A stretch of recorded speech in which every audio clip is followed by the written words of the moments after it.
Have you heard about a version of the Ramayana where Rama chastises Hanuman for acting out of turn and burning down Lanka without his approval?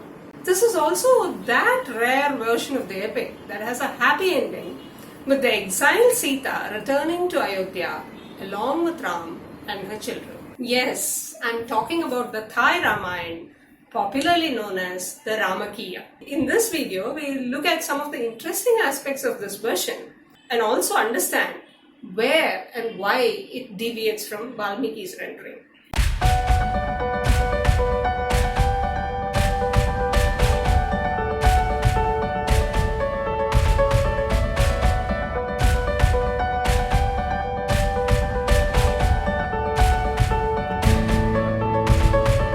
Hello everyone, welcome to this week's video from Kulture Katha.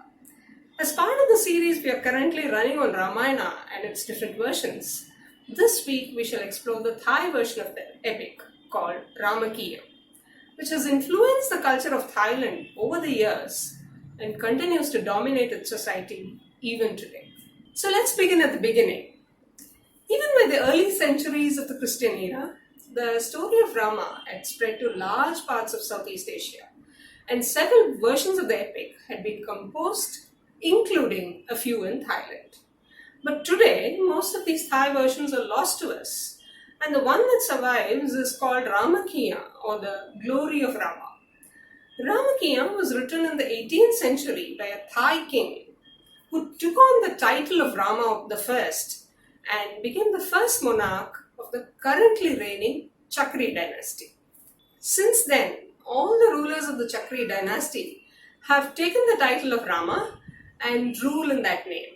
How much the Thai culture is influenced by Indian mythology is evident in the monarchy's royal emblem, which is an amalgamation of Shiva's Trishul and Vishnu's Chakra. The influence of the story of Rama can also be seen in the Thai paintings, their temples, and even in their performance arts.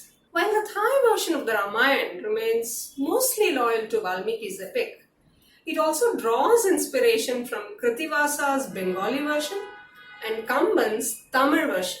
This is not surprising, as it was probably through travelers and conquerors from Bengal and the Tamil lands that the epic spread to various parts of Southeast Asia, including Thailand. So what turns out in Ramakien is an interesting amalgamation of all these versions. So how and where does Ramakien vary from the original? Let's start with the character of Sita. In Ramakien, Sita is the daughter of Mandodari, Ravana's wife. As soon as she is born, Sita cries out thrice, saying, "May the Asuras be destroyed." Shocked by the baby's words, Ravana and his wife get rid of the baby by casting her away in the sea. Of course, the story goes that the baby was eventually found by Janaka and raised by him. Talking of Sita, Ramakien also draws inspiration from a cute little episode in Kamban's Tamil version of the Ramayana. In the Tamil version, before Rama's marriage to Sita, Rama happens to take a stroll through Mithila, where he spots Sita standing in her palace balcony. At this point, Kamban poetically describes how they both looked at each other longingly, recognizing each other as Vishnu and Lakshmi, and fell in love all over again, just as long-lost couples would do.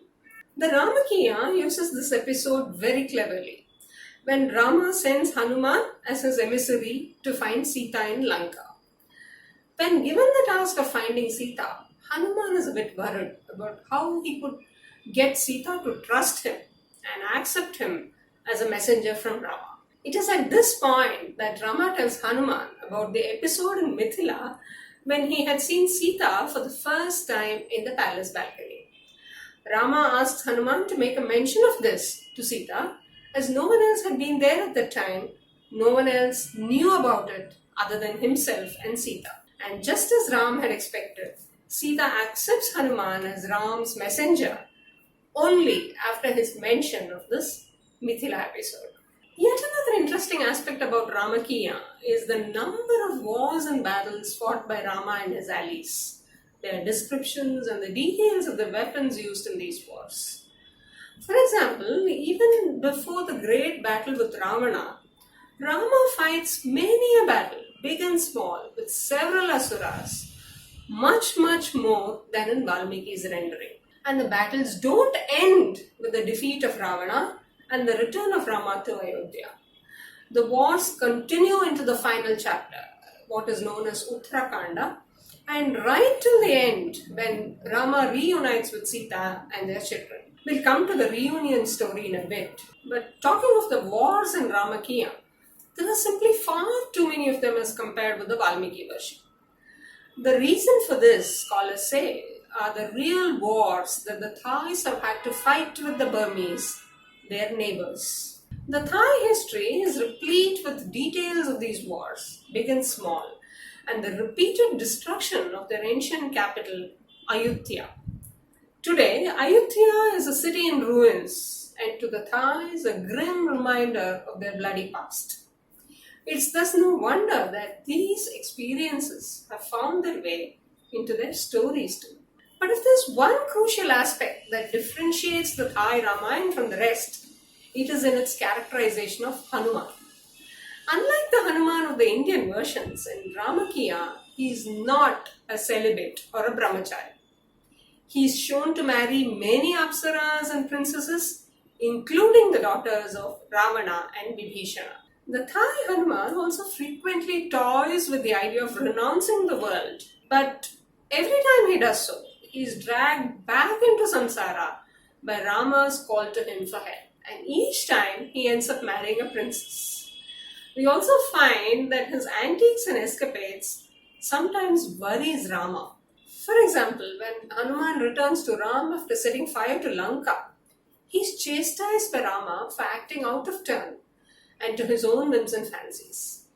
Rama worries that Hanuman's action might set a bad precedent for his army, who might be tempted to take their own decisions and not wait for orders. Although endowed with superpowers, in Ramakien we find Hanuman coming across as a very human character, with all the strengths and failings of a common man. And finally, we come to the ending of the Thai version of the epic, which also varies significantly from Valmiki's rendering. Indeed, the Thai Ramayana is one of those rare versions where the story ends with Rama's reunion with his entire family. Many of us, I'm sure, are aware of the Uttarakanda, the last section of the Ramayana, where Sita is exiled while she is pregnant. Sage Valmiki gives her asylum in his hermitage, where she gives birth to the twins, Lava and Kusha, who eventually meet Rama, their father. However, Valmiki's story ends tragically with Sita going back to her mother, the earth, and Rama giving up his life in the river Sarali. But not so in the Ramakien. In this version, Rama seeks forgiveness for the wrongs he had perpetrated on Sita and tries hard to convince her to come back to him. In the end, he manages to get Sita back with some help from Lord Shiva, who is the supreme god in the Thai mythology. Thus, in the Ramakien, Rama returns to Ayodhya with Sita and their sons and lives and rules happily for a long time. Friends, hope you enjoyed watching this video. If you did, please do like and share, and do remember to subscribe to the channel if you haven't. If you're already a subscriber, remember to press the bell icon to receive notifications about new video uploads. I'll meet you all again soon with yet another video of the Ramayan. Till then, it's tata, bye bye, and take care.